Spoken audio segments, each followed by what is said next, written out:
Bueno, eh, igual que como mencionó nuestro querido estudiante en estudios sociales, Felipe Marchant, nosotros tenemos un sistema mixto de pensiones, pero con mayor tendencia posiblemente en muchos aspectos hacia la parte privada que hacia la parte pública. El pilar solidario que él mencionó se nos está terminando, creo yo, y está ganando preeminencia el pilar de la capitalización individualizada de los ahorros. Entonces, nosotros podríamos decir que tenemos 4 grandes sistemas de los que se financian con 4 pilares y que además hay uno que es muy diverso y que tiene de todo tipo y que, según declaraciones recientes, incluye quizás a miles de instituciones diversificadas. Bueno, el primer sistema, ustedes lo conocen, es del Instituto Mexicano del Seguro Social. Es un sistema que se reformó en 1995 y entró en operación en 1997. En el momento actual cuenta con 20.6 millones de trabajadores y a partir de 1997 adoptó las AFORES. Las AFORES que fueron negociadas en México con una enorme participación de especialistas chilenos y por eso la gran similitud y por eso con Luis Bueno este título de este ejercicio que estamos llevando ahora conjuntamente. El segundo sistema es un sistema público en el sentido de que se refiere a trabajadores al servicio del Estado, cotizan para el ISSSTE, también es una capitalización individualizada y tiene aportaciones del patrón y del trabajador. El patrón en este caso es el Estado, entonces no hay un pilar solidario. El patrón, el Estado tiene que asumir su responsabilidad como patrón.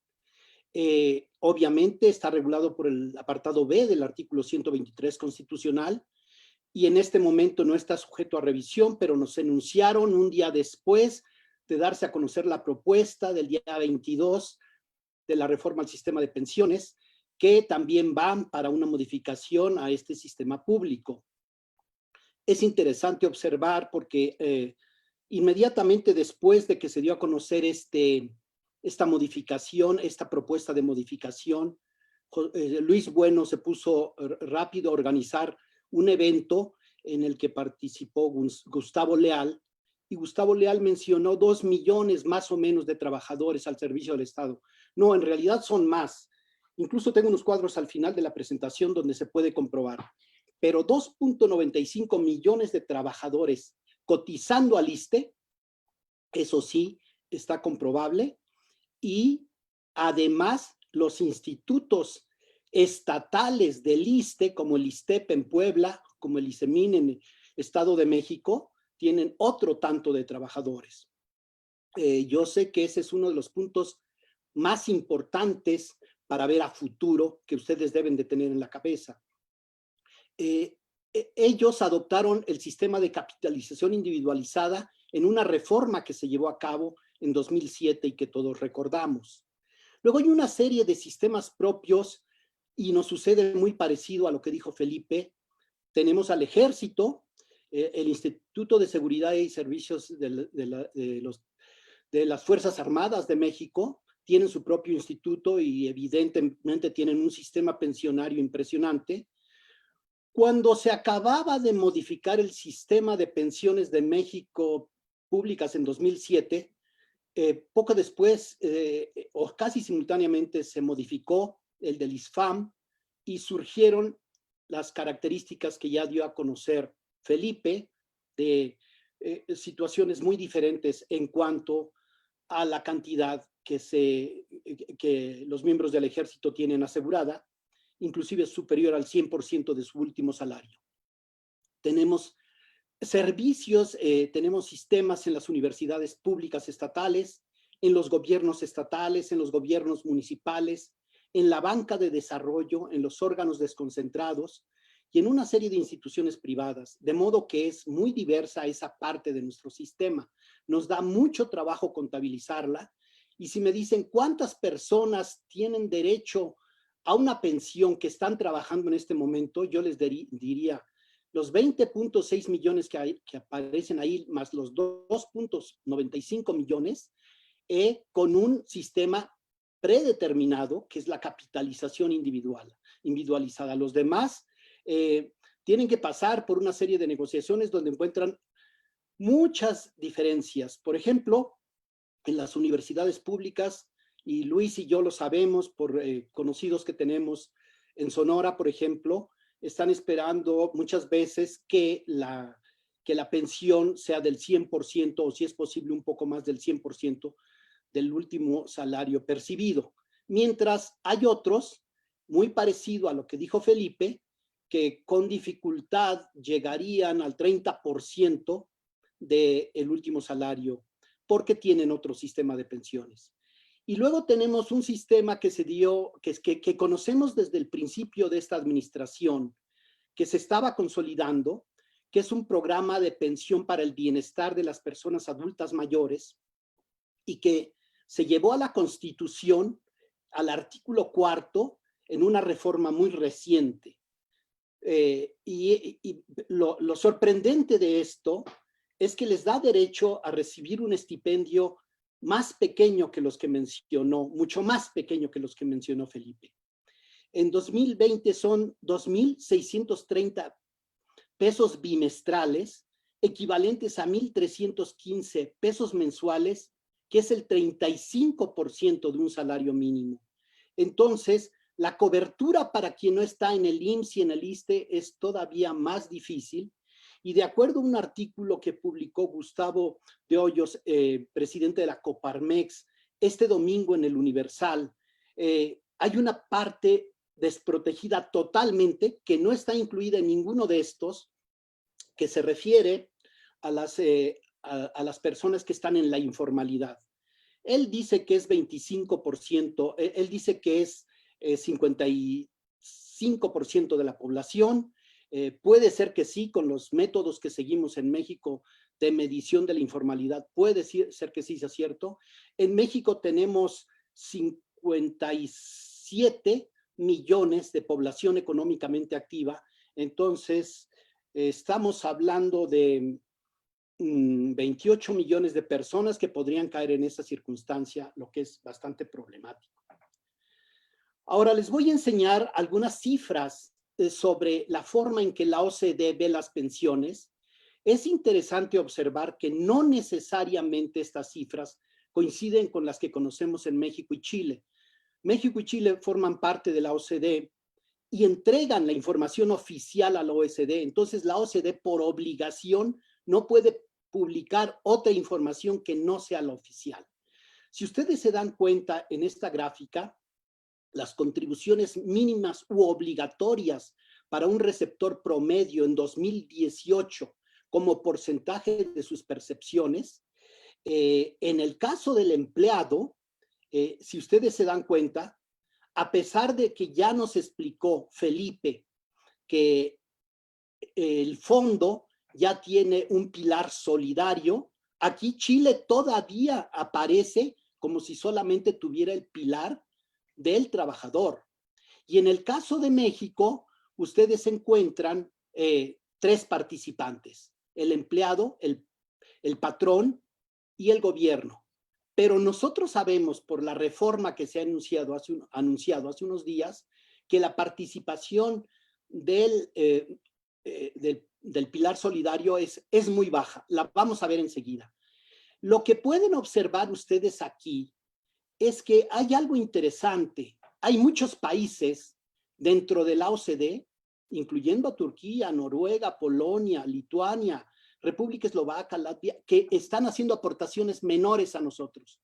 Entonces, una de las cosas en que coincidiríamos con Felipe es las AFP, las AFORES, nos dicen que estamos aportando muy poco y por tanto, cuando termina nuestra vida laboral, vamos a recibir muy poco. Pero comparado con otros países de la OCDE, no aportamos tan poco. Y también hay otros países fuera de la OCDE Y pueden ustedes observar que hay un rango muy grande de países que andan rondando el 10%, que es donde nosotros nos encontramos. Son Kazajstán, Perú, Hong Kong, Kosovo, Armenia. Entonces, de hecho, el argumento de que aportamos muy poco es también que ganamos muy poco. Y eso me lleva a otro punto que dijo Gustavo Leal en la conferencia del otro día.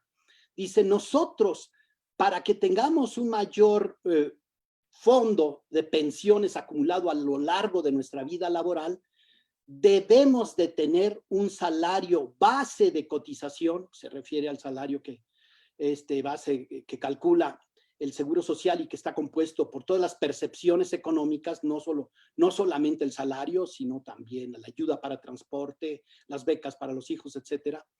Debemos de tener un salario de cotización más alto.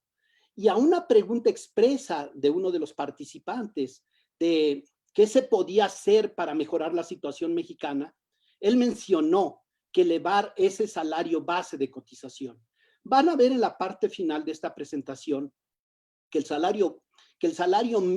salario promedio de contratos colectivos de trabajo está creciendo, que el salario base de cotización también está creciendo, no traigo la gráfica, y están siendo jalados en parte por el efecto faro que implica el salario mínimo, que ha tenido incrementos desde 2015. Pero yo creo que no va a ser suficiente.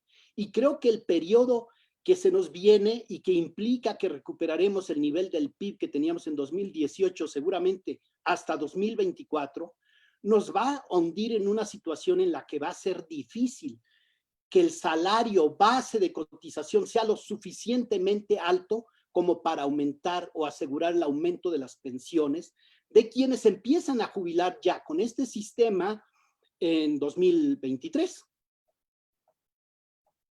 De hecho, en 2022. Ahora, ¿cuáles son los rendimientos reales de los fondos de pensiones? Esto es una variable paramétrica fundamental en la discusión. ¿Por qué? Porque si los rendimientos son bajos y es el ahorro que acumulamos a lo largo de nuestras vidas, la bolsa que hayamos creado en el momento en que nos jubilemos va a ser pequeña.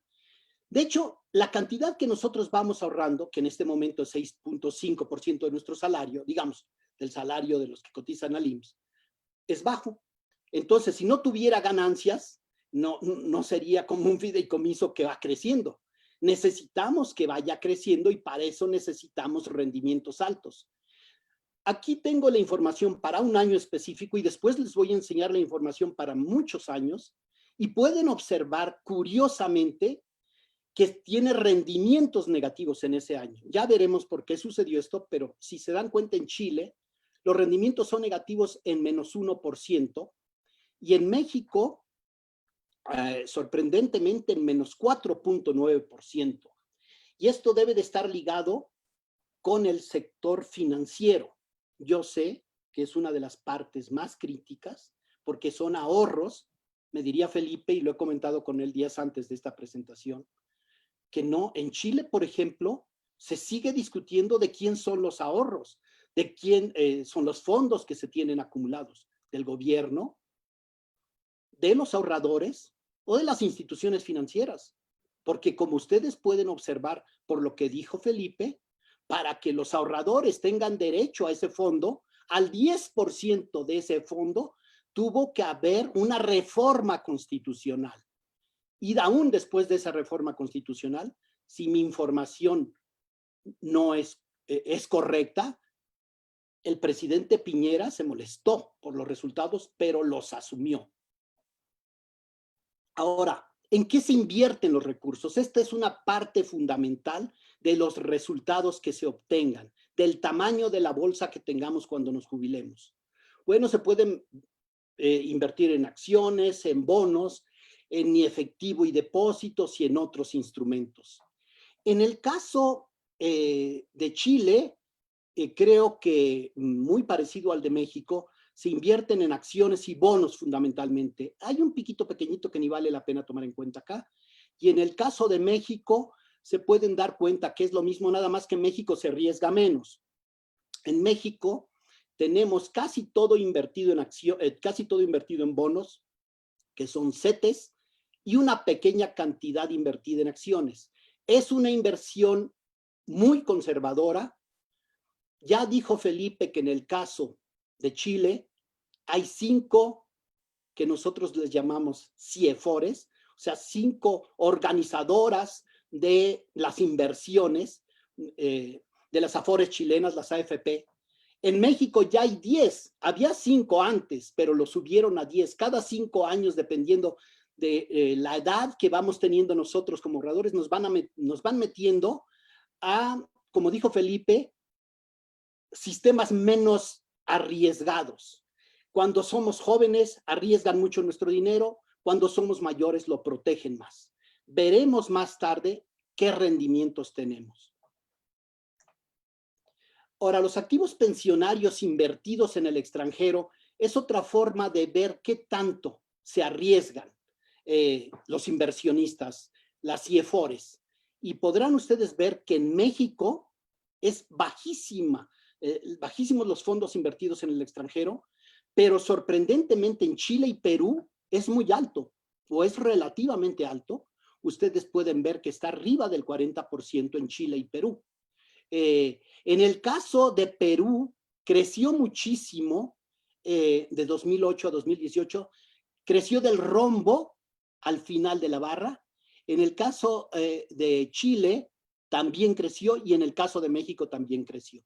Entonces, ahora lo que está en discusión es empezar a invertir en divisas y en fondos extranjeros, aunque también se mencionó el día de la presentación de la propuesta, el día 22, que había intenciones de invertir en desarrollo, y eso fue particularmente una expresión del secretario de Hacienda: necesitamos invertir en infraestructura.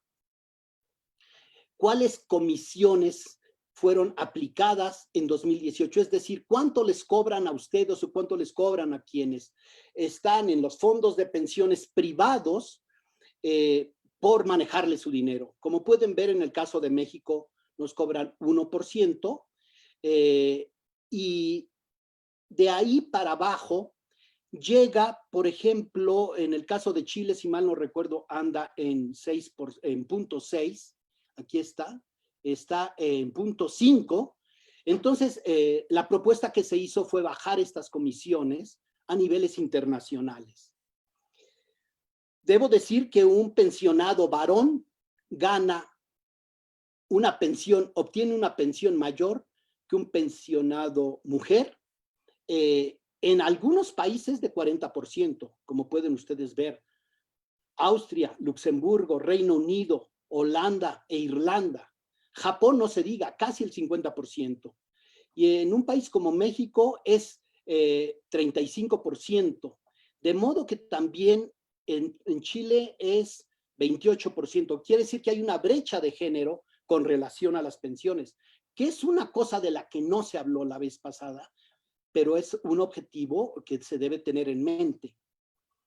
Y ustedes, siempre que vean el análisis de las pensiones, no dejen de lado el análisis del mercado laboral. De hecho, la pensión es una extensión de nuestra vida laboral. Precisamente jubilación viene de jubileo. Es lo que nos ganamos durante nuestra vida laboral. Este cuadro muy interesante que también presenta la OCDE, si ustedes comparan estas dos últimas columnas, hombres y mujeres, en el mismo año, que es 2017, les dicen cuál es la tasa de ocupación a tiempo completo. Y por mostrarles algo, vean en México, de hombres es 75% y de mujeres es 41%. Y si toman a tiempo parcial, es 11.5. Si suman 11.5 a 75, les da 86.5 y les queda 13.5% que no saben dónde está. 3.5% en ese momento estaba en el desempleo. Les queda 10% que hay que explicar. Estos son el tipo de cosas. Precisamente los especialistas en mercados laborales sugieren que cuando no nos satisfaga la tasa de desempleo que nos da a conocer nuestro Instituto de Estadísticas, veamos cuál es la tasa de empleo o de ocupación y encontraremos ahí muchas respuestas. Entonces, me encantaría hacer un análisis sobre esto, pero ya les digo, hay un 10% que no es necesariamente informalidad, es un poco más que eso. Ahora, esto lo mencionó Felipe, las tasas brutas de reemplazo. La tasa bruta y la tasa neta en los casos de Chile y México son casi las mismas, si es que no necesito enseñar la gráfica de tasa neta, pero sí es muy significativo observar que solo Sudáfrica y Reino Unido tienen tasas más bajas que México. En México es de 28%, ni siquiera de 30%. En esta discusión de la reforma, que yo le llamo más adecuación, en realidad no es 30, es 28% en el caso de México. Es una cifra oficial porque la da a conocer México a la OCDE. Y en el caso de Chile, más o menos se ajusta en un promedio como a 37, 38%, aunque ya dijo Felipe que un alto porcentaje de la población se queda con 20%. Ahora, si nosotros tomamos la pensión que se nos da al final de nuestra vida laboral y la traducimos en años con los que vamos a poder vivir con esa pensión, México es el país que menos recibe, solamente 4.7 años. En Chile, 6 años. 7 años, perdónenme, 7 años. Y si ustedes ven el promedio de la OCDE, está en 11 años. Eso quiere decir que tendríamos que ser muy osados, sin conocer suficientemente cómo funciona el mercado financiero, para decirle a nuestras afores, dame mi dinero, yo lo voy a invertir, no te voy a pagar una comisión. Tenemos dos problemas. El primero es en qué fondo de inversiones lo invertimos nosotros, y segundo, que nos van a cobrar el ISR, y puede ser muy alto porque de un trancazo recibir una cantidad, digamos, mayor a 50,000 pesos nos va a representar un impuesto sobre la renta alto, y lo que sugieren los españoles es irlo pidiendo por partes. Otros se quedan con la pensión que les va dando el Afore cada 15 días, nada más que el Afore calcula de acuerdo a ciertos parámetros cuántos años va a vivir la persona, y si considera que va a vivir 15 años más, lo multiplica por 24 y tiene el número de quincenas, y si se le ocurre al Afore sobreestimar la edad que a ustedes les resta por vivir, el problema es que les van a dar una pensión muy pequeña.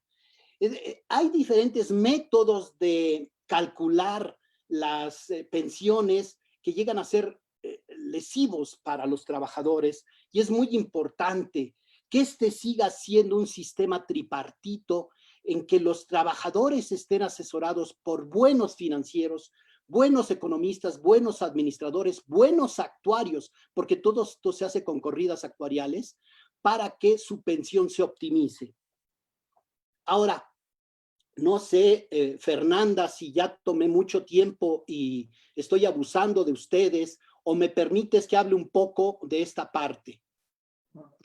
Son los 20 minutos, estaría bueno que se concluyera, pero de todas formas, considerando que todavía después de las preguntas y respuestas hay un tiempo para que ustedes puedan aportar algunas cuestiones. Gracias, Fernanda. Bueno, ustedes recuerdan la presentación que hizo el secretario de Hacienda el día 22, no la voy a repetir, pero les voy a mostrar. Ustedes recuerdan que dijo que la participación del patrón pasa de 5.15 a 13.87%, y que eso permite que la tasa de reemplazo vaya aumentando para un salario mínimo, y después metió UMAS, que es la unidad de medida y actualización, pero la UMA da la casualidad de que tiene un ingreso mensual 1,000 pesos menor al del salario mínimo. Y esto ya está gravitando en muchos sistemas, y puede ser que gravite en el de nosotros cuando nos toque la revisión. Entonces, lo que hace el secretario es que dice que esto le da un incremento sustancial en las pensiones. A mí me da 46% promedio ponderado, esto. Pero tendría yo que revisar todos estos cálculos con mucho cuidado y me permitiría decirles que esta mezcla que lo he comentado con Luis Bueno, del un salario mínimo, 2 UMAS, 3 UMAS, 4 UMAS, 5 UMAS, es bastante difícil y complicado. Y a un trabajador, ¿cómo le vamos a decir? Fíjate que si ganas 2, van a ser UMAS, y si ganas 1, va a ser salario mínimo. Comentaba con Luis que posiblemente porque no quieren dejar que ningún trabajador tenga menos de la línea de pobreza establecida por Coneval, por eso lo dejaron en salario mínimo, solo el primero. Luego nos dicen que el pensionado con pensión garantizada va a ser el 82% y antes era el 34%. Y que empezaría a operar el sistema a partir de 2022 por 8 años y concluiría en 2029. Y nos dicen que la reforma tiene 4 virtudes. Bueno, la reforma al cuarto constitucional ya estaba hecha y no tenía que ver con esto, pero se incluyó. Otro punto, incremento en los rendimientos del ahorro de los trabajadores. Esto ya estaba decidido, se decidió en diciembre. Entonces, solamente la reforma se refiere a los puntos 2 y 3, la reforma a la ley del IMSS para el incremento de las aportaciones por parte de la iniciativa privada, la disminución de semanas de cotización y el incremento del valor de pensión garantizada. Y la contribución que hace el sector de las AFORES es reducido el cobro de comisiones estándares. Bueno, ahora vamos a ver qué pasó en diciembre de 2019.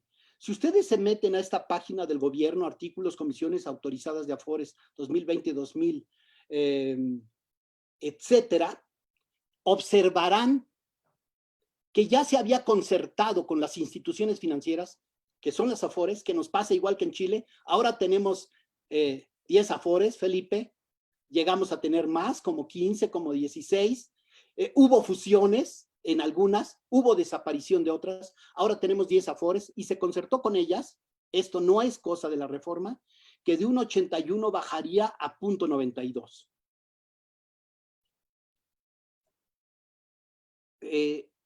Fíjense que aquí esta gráfica me puede estar dando algo diferente.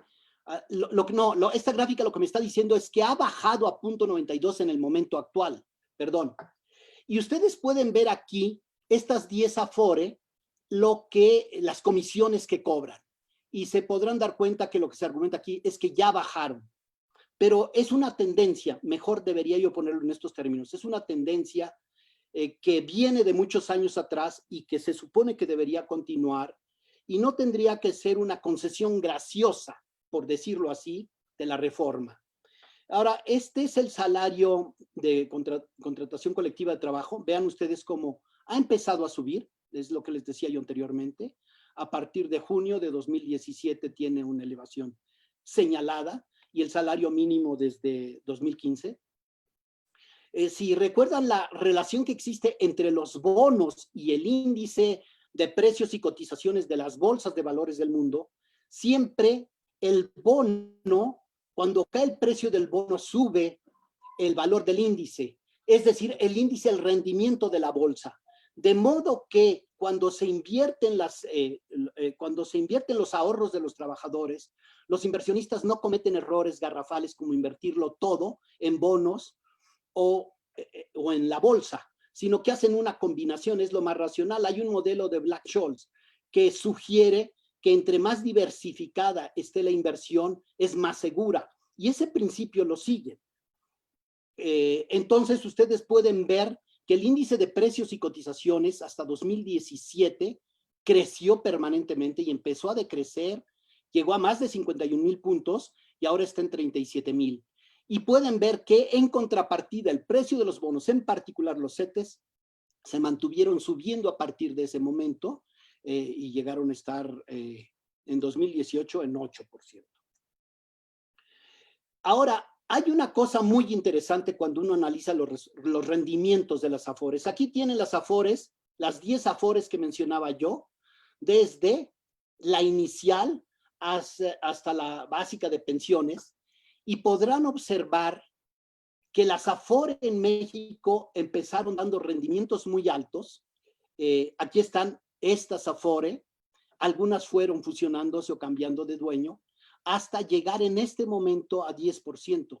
Si realmente, estas cifras las proporcionan las Afores a la Bolsa Mexicana de Valores, tienen que ser cifras reales. Son nominales en el sentido de que no está descontada la inflación, pero aún descontándole la inflación, digamos que tuviéramos un promedio de, como los que aparecen aquí en los últimos 5 años, de 6, digamos, de 6%, y le quitáramos inflación, tendríamos 2.5%, 3% seguro que nos deberían de haber dado las Afores. Lo que pasa es que las compañías a eso todavía le quitan la comisión y le queda 2%. Ahora, viene el problema del Estado. En el momento actual, y pueden ustedes ver en esta parte morada, que ha ido creciendo lo que paga, lo que aporta el Estado, el pilar solidario, y además de que ahí está el ISSSTE también, y está Pemex y está CFE, aporta el Estado 3.7% del PIB. Ustedes pueden ver aquí lo que aporta al IMSS, al ISSSTE, a CFE, a Pemex y a otros. En total, como porcentaje del PIB, es 43% el adeudo que se tiene, el pasivo pensionario que tiene el Estado. ¿Y eso qué provoca? Que no se tomen decisiones de apoyo a ese pilar solidario que ya se mencionó, porque diríamos que los recursos son escasos. Aquí tienen ustedes el número de trabajadores al ISSSTE y podrán ver, podrán corroborar los 2.945.000, yo les di 2.95 millones de trabajadores. E incluso lo tienen repartido por estados, por entidades federativas. Ahora, les voy a hacer un pequeño cálculo antes de terminar. La adecuación establece que en términos absolutos durante 8 años los patrones van a incrementar sus aportaciones a las Afore en 11,000 millones de pesos hasta alcanzar 90,000 millones en el 8º año. Repartamos esa cantidad entre el 75% de los 20.6 millones de trabajadores asegurados al IMSS al cierre de 2019 que percibían hasta 4 salarios mínimos. No se dispone de la estructura por UMA, y yo voy a trabajar por salarios mínimos, y que serían 15.5 millones de personas en 2022.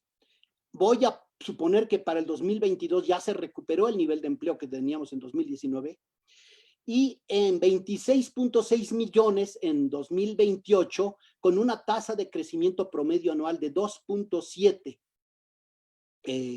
Ahora, ¿qué sucede? Yo hago una serie de cálculos, reparto estos 11,000 millones de pesos del primer año, que se convierten en 90,000 millones en el 8º, entre el número de personas que cotizan al seguro, trabajadores que cotizan al seguro, no están todos los que pertenecen al seguro, nada más los trabajadores, y me da algo que había yo comentado en nuestros cursos de sociología del mercado de trabajo con Felipe. Me da una cantidad ridícula. Me da que los trabajadores aumentarían su ahorro en 33.54 pesos quincenales en el primer año. Y en el último año, que es 2029, aumentaría su ahorro quincenal en 224.26. Diríamos Felipe y yo, qué incremento tan pírrico para todo el esfuerzo, que es lo mismo que sucede en Chile. Ahora, Felipe ya habló del caso chileno y yo no debería ni siquiera mencionarlo. Solo les recuerdo que José Piñera lo instauró. Las promesas de quienes lo implantaron el sistema de las AFP en pleno periodo de la dictadura fueron que los futuros pensionados alcanzarían una tasa de reemplazo de hasta 80% con una rentabilidad promedio anual de 5%. Para 2001 las expectativas ya no eran las mismas. Se estimaba que para quienes se pensionaron en 2014 la tasa de reemplazo sería de 43%. Le bajaron casi a la mitad. Hoy día se considera, como dijo Felipe, que 50% de los pensionados que se jubilaron durante la última década obtuvieron menos de 20% de su último salario y que la mediana de la tasa de reemplazo sin subsidio del Estado, esto lo enfatiza mucho Felipe, quitar el subsidio del Estado, fue también de 20%, afectando mucho más a las mujeres que a los hombres, no obstante que la rentabilidad promedio de las inversiones se sitúa en 7.8. ¿Cuántas similitudes con el caso mexicano? Fíjense, los rendimientos son altos, pero las pensiones son bajas. Según datos de la Superintendencia de Pensiones de Chile, el promedio pagado por las pensiones en marzo de 2019 fue de 259,000 pesos chilenos. En paridad del poder adquisitivo, lo que estamos diciendo, es decir, teniendo en cuenta el costo de la vida de Chile, que es mayor que en México, equivaldría a 1.5 salarios mínimos de México. Es decir, un chileno está recibiendo 1.5 salarios mínimos de México. En una medición de la Universidad de Santiago efectuada en noviembre de 2013, la propuesta de terminar con el sistema de AFP y pasar a un sistema de reparto solidario obtuvo 48%.